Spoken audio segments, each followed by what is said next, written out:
Hello everyone, welcome to my channel. I am so excited for today's video because we're going to be diving into the Grishaverse. So, just yesterday evening, I finished Ruthless Vows. So I just got out of that duology, and when I tell you, loved Divine Rivals and Ruthless Vows. They're actually right there on my bookshelf. But I loved it so much, and I didn't want to leave the fantasy realm, but I had a conversation with my mom earlier, and we were talking about how I haven't watched anything on TV in a while. Like, it's been a hot minute. So I was like, you know what? I just finished a book. I'm not gonna like dive into a new one when I just finished. Like, it has a pretty thick book. Like, which one is it? Ruthless Vows. Ruthless Vows she's pretty thick. So I'm like, you know what? I'm going to give myself a break. I finished it kind of early in the afternoon or whatever. So let me watch a show. Let me watch something on Netflix and kind of just get that same feel, that same fantasy feel, but through a show instead of a book. So I'm scrolling through Netflix and I find Shadow and Bone. And I'm like, it's got 2 seasons. It's kind of in that same realm of like magic and, you know, like not very similar to Ruthless Vows or like anything that happens in that series, but it's got that same like old time magic. My hair looks crazy up there. What in the world is happening? Looking like a cockatoo. But it just gave me that same feel that I was looking for in another show or in something else. So I'm watching it. I'm like 3 episodes in. And I'm thinking, let me fix that hair because she's looking crazy. This actually reminds me, is there a book? Is this a book? Shadow and Bone sounds like a book. So I looked it up. And it is. It's not just a book, it is a trilogy. There's a whole series of Shadow and Bone. So I'm like, Amazon. Let's find out. Oh. Overnight 4 a.m. to 8 a.m.? You're telling me I could have it before I even go into work the next day? Add to cart. Buy now. And here she is. They got here this morning before I even went into work. I leave my house before 7 a.m. like before 6:40 a.m. and this was already sitting at my doorstep. Just let's take a moment to acknowledge the Shadow and Bone Trilogy. I'm so excited. Okay. Whatever that was, I don't even know. So I only got 4 episodes in and I was like, I'm going to stop. I'm going to stop right there because love so far it's been so good, but I want to read it and then watch it. I don't want to watch it and then read it. I just feel like I have to read it first. So that's what we're going to do today. We're going to read Shadow and Bone, which is the first part of the series. So there's 3 of them. Let me show you them because stunning covers. Shadow and Bone. So this is the first one. Here's what she looked like. The only thing I absolutely hate is that this is not a sticker. That's not something that I can remove. Like, yeah, okay, we get that it's a Netflix series, but that could have been a sticker on the box. Not like permanently on my book. I'm really disappointed that that's a thing. But anyways, this is what she looks like, and I love the inside. I do have a little bookmark in. I'm like 18 pages in, and then I realized, oh wait, I want to film this, so I stopped. But she is stunning. I love how each chapter looks. That's like the start of each chapter. I think that's so cute. And I know that this series is probably like a much older one. This bottom part says 2017, but I don't know if it came out in 2017 or if it's much older than that. So it's not a brand new series by any means, but like it's fantasy. It's a little romantasy-ish. I think it's more fantasy than romance from at least the 4 episodes that I was watching. It's like a subplot of romance with more fantasy, but I don't know. But here's part 2, which is Siege and Storm. And again, kind of disappointed that that's not a sticker. And they follow that same chapter. Each chapter has that beautiful like design around it. I think they're gorgeous. This book is much thicker too. Much thicker. Let's see. So she's definitely well over 400. It's looking like 435. Nope, that's an acknowledgement. But we're just at like 430-ish. Yeah. So about 430 pages for this one. Shadow and Bone is 356. 356 pages for Shadow and Bone. So a little 100-page difference between the first and the second. And then the third is Ruin and Rising. Look how beautiful that is. Oh, I'm obsessed. She's stunning. She's stunning. I'm so excited to add it to my collection. Also from Lee Bardugo, Shadow and Bone Netflix series. Oh, okay. Okay, so these are not part of the Netflix series. Only Shadow and Bone is part of the Netflix series, but these are also by the same author, and these are part 2 and part 3. So I wonder if these will become a Netflix series, because the Netflix series is new. It's on season 2, but season 2 just came out last year. So if it continues, which hopefully it did well enough that it continues, we should be seeing season 3 this year. But I don't know, because I haven't watched the rest of it, so I don't know if any more of it is going to be like explained, and if season 2 is like the end. I don't know. We're gonna watch it though. We're gonna watch it as soon as we finish the book. So we're gonna start page 18 and we're gonna get into it. And then afterwards, we're gonna watch the show and we're gonna talk about similarities and differences, what we liked and what we didn't like, etc., etc. Okay, so it's currently 3:31. It just turned 3:31, and we're diving into the very first one, and I'm really excited. So let's just get into it.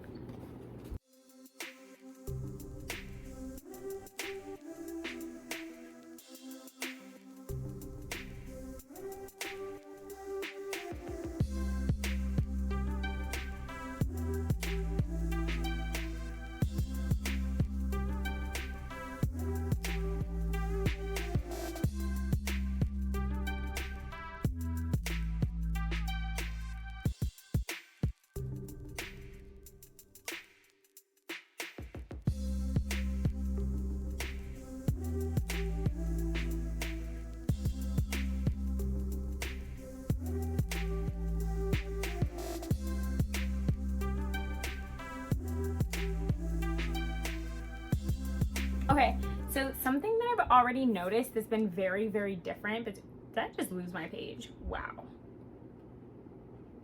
I think I'm right around here. One thing I've noticed is like vastly different between the show and the book is Val and Alina, which are the two, Mal and Alina that are the two main characters. Mal is our male protagonist, or like protagonist, and then Alina is our female protagonist. The story is in this is in first person following Alina so far. I don't know if that'll change, but right now it's first person for her. And she knows she's different, but that's not in the show. In the show, she doesn't know she's different. Doesn't act different. She just thinks she's very unspecial, unnothing, like, period. Also, in here, in the book, like, I'm not rooting for Mal at all. Like, at all. He's very flirtatious, flirting with, like, any Grisha girl, giving them smiles, like, saying sly things to them. In the show, so far, just in those 4 episodes, he's so likable. I'm rooting for him. I'm not rooting for him here. I'm not rooting for them here. They're like childhood best friends to lovers. I don't know. We'll find out. But right now, not rooting for them. Not at all. Ugh. Okay, continuing. Also, I'm a little cold. Getting a blanket. But yeah, not rooting for him right now.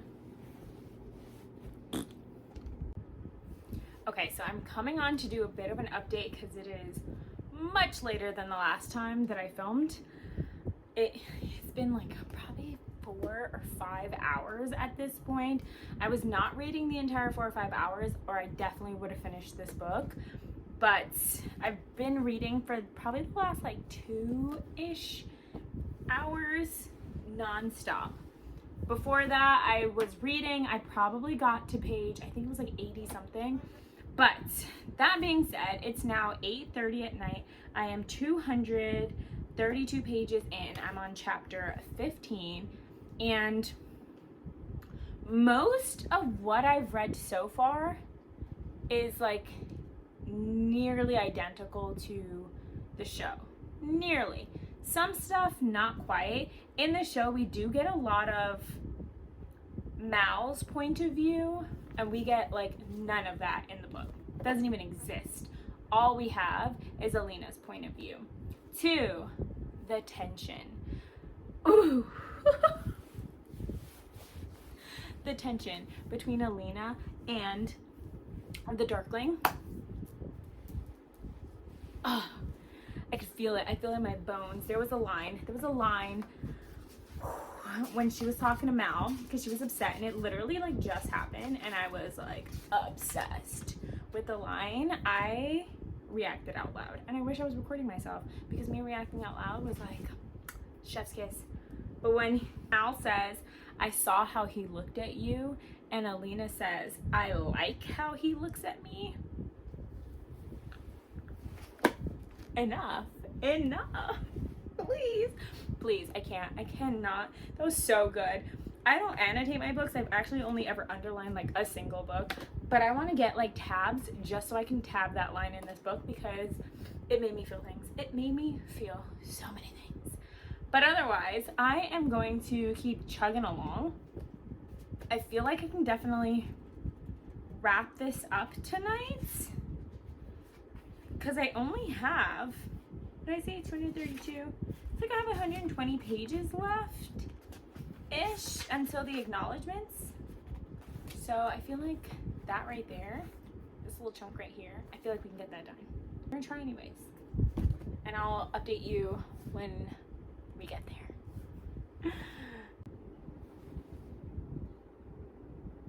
Okay, it's the next day, but listen, Linda, listen, Linda, okay? It is the next day, I know, and I didn't finish the book, but hear me out. I had a hard time, not with the book itself, because the book was great. The book was wonderful. I've been loving the book. I had a hard time staying awake, and I was just tired. I was so tired yesterday from work, not the book. The book has been wonderful. As you can see, we got deep in one day. It was one day. That's pretty deep. I thought I'd be able to finish it. I have like 100, almost exact, I think I have exactly 100 pages left. So I thought I'd be able to finish it last night, but I was just so tired. I kept like going away from it. So that being said, I'm feeling better today. I'm not as tired today as I was yesterday. And I feel like we're definitely gonna finish this off and get into the series. More into the series. I watched one episode yesterday, but it caught up to where I was in the book. So it works out. It works out just fine. It works out perfectly. So I'm gonna bring you along with me a little more today, I promise. Let's get into it.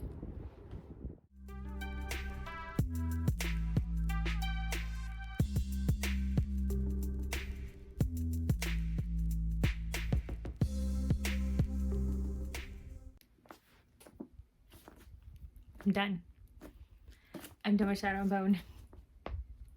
And it was so good. It was so good. I loved it. I think it was great. I cannot read the rest of them. Excuse me.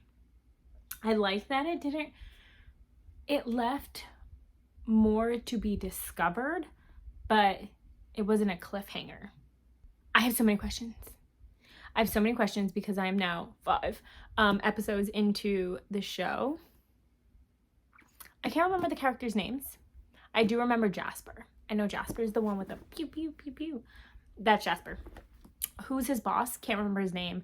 And the really awesome girl that throws knives and doesn't miss. What's her name? I don't remember in the show. Nowhere. Who are those people? Unknown. They're nowhere in the story.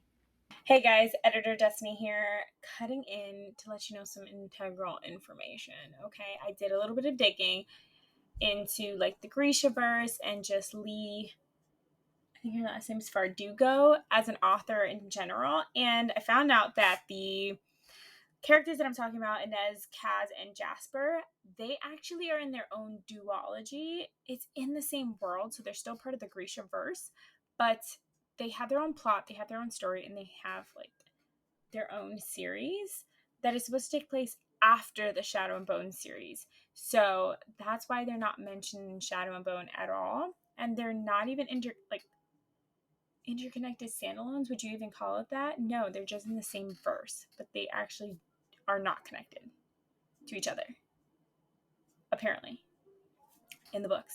In the show, however, super connected.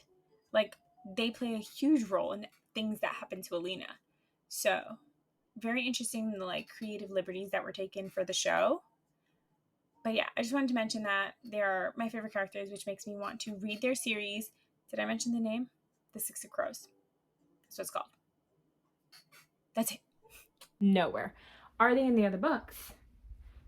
I don't know. I have no idea. We'll find out eventually when I start reading them. But everything else pretty much falls in line with the book. Some things are like out of order, not at the right time, but like overall, it felt very close to what's happening here. They definitely put a lot more effort, and I think I mentioned this before, in making Mal likable and like for you to root for him in the show.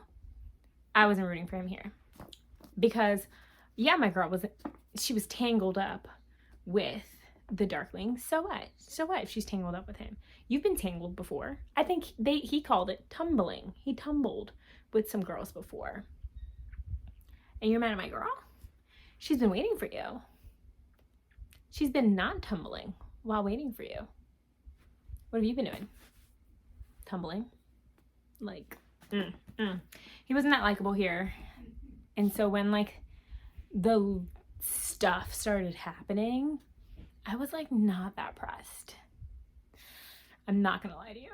Overall, like their love story, I'm not that bought into it, to be quite honest. I'm not bought into it very much at all. But like I'm not mad about it. I kind of just wish that the Darkling had this like, I don't know, redemption story, and that she would end up with him. Like, I just wish I felt like that would have made this story like a million times better. And it's just like I don't know.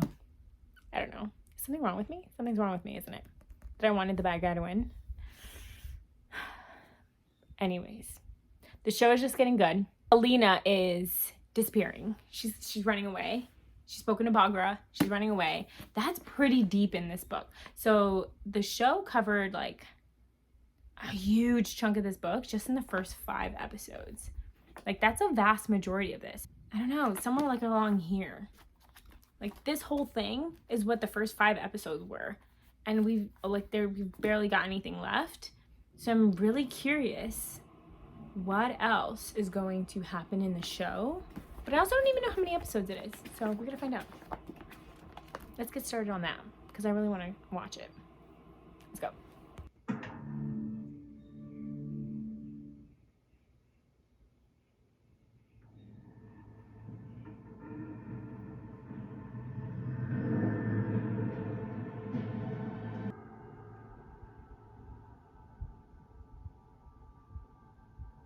Okay, this couple right here, they're not in the book. Not in the books. And not in Shadow and Bone whatsoever. My favorite couple. They're my favorite. They're not even a couple, but they're my favorite.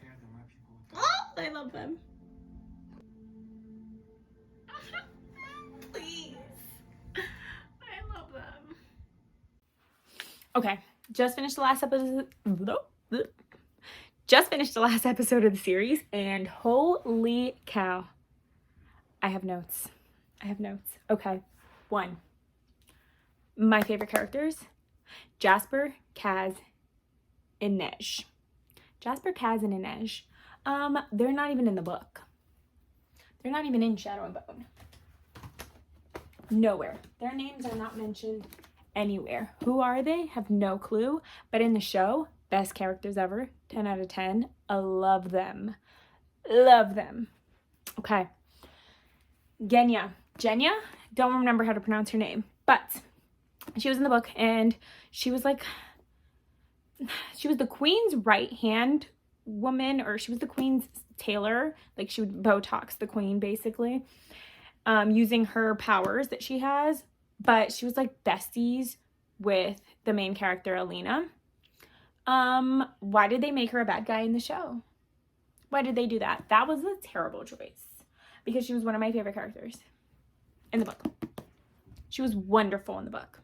She's not a bad guy in the book. She was besties, and that was it. Why did we make her not great here? Explain that to me. And it's not like they made her mean or anything like that. Like, she was still wonderful in the show, but then they like placed blame on her for things that they didn't place blame on her in here, or they had interactions that were not in here. So like, why did we do that? Why was that a choice that we made? Explain it to me. I don't understand. Moving on. Nina and Matthias. Nina Matthias, okay, he is a Furin, or whatever you pronounce their name, and he is like a hunter for Grisha in his country, and he takes the Grisha, and he, you know, they put them on trial, and they're never found innocent. Let's just put it that way. However, their romance in the show, 10 out of 10, my favorite couple. The protagonist and her boo, they could never. They could never. They were my 10 out of 10. Like, I was literally waiting for them to come on screen. My little feet were kicking when they were on the screen. That's how much I love them. I want more of them, which the last episode definitely showed that we'll get more of them. I'm a little saddened by the way things ended for that couple. But again, not in the movie, like, it's not in the book at all. Their names are not mentioned whatsoever in the book. They're strictly in the show. I don't know if that's something that'll change in like book 2 and book 3, if they're introduced in those books, any of these characters, but they're definitely not in book 1. So we'll have to find out. But season 1 did cover everything that was in this book, which was so nice. Season 2 is out, so I'm thinking book 2. This is book 2. I'm guessing season 2 is going to touch on everything in Siege and Storm. So I'm gonna start reading this. Probably tonight, maybe tomorrow. We'll see. Yeah. Which is kind of exciting, which means hopefully we'll get a season 3, which season 2 came out in 2023. So I'm assuming season 3 will be coming out this year, which will be great because that will follow, if everything's following along as it is, Ruin and Rising. So I'm really excited. They're both, or not both, both seasons were 8 episodes. Not too long, but an hour each episode, or like 50-ish minutes. I think one episode was like 40-something minutes. But yeah, like this, the final episode was 45 minutes, but episodes before that were longer. I don't know, but so good. I loved it. The backstory that they gave General Kerrigan in here, the character that they made Alexander, both the same people, by the way, in here, I was rooting for him till the end. Still rooting for him. I'm not even gonna hold you. In the book, he was a little bit more like calculated, a little bit more greed and vengeance kind of thing. In here, not that. Not that. Here, he's everything. He's everything. I'm rooting for him. I wanted him to win, and I wanted her to realize, like, I wanted Elena to realize that Mal is garbage. Like, you've been pining for your best friend all this time, and now that you're gone and another man is looking at you, he must be like, I finally see you. I see you now. Like, what are we talking about? What are we doing? Mal sucks in the show and in the book. He's garbage. Cute, but garbage. Okay. But now I'm supposed to root for him as our protagonist's love. I'm not buying it. I'm not here for it. But the book itself, if I was reading the book and I just read the book and there was no show to put to it, I probably would have rated it like 4.5 stars. That being said, the show was so good. Like, so freaking good. I'm reeling. I've had like visceral reactions to the show that, to me, the book is like, oh no, they did so much better in the show. than what the book had. I'm like tempted to give the book like a 3.5 stars. I don't know. I'm gonna sit on this one. I'm probably gonna fill out my journal and put everything first, like all of my thoughts, what I loved. I'm gonna try and separate the book from the show. I'm gonna do my best to do that. I probably should have like read the book, wrote everything in my journal, gave my rating, and then watched the show. Because now I'm like, oh my god, there was so much better about the show than there was in the book. But like, is that fair? Is that fair? Probably not. So I may end up just giving it the 4 stars that I initially wanted to give it and go from there, because I kind of don't want to rate it based on like, I loved the show. Oh, okay. Anywho, that is everything. Read the book, watched the show. I even threw in a couple clips in there that were making my feet just, oh my gosh, I was so happy. I could not anymore. I don't have any other notes. The only thing I will say though is like, why does General Kerrigan not have the gray eyes? Because of that, it would have been killer. Why are his eyes black? Yeah, that is everything that I have. I am so excited. If you like videos like this and you want to come along with me while I'm reading and watching part 2, book 2, Storm and Siege, let me know in the comments below, because I will gladly do this again. This was so much fun, and I will catch you guys on the next one. 10 out of 10. Watch this. Watch the show. It's so good.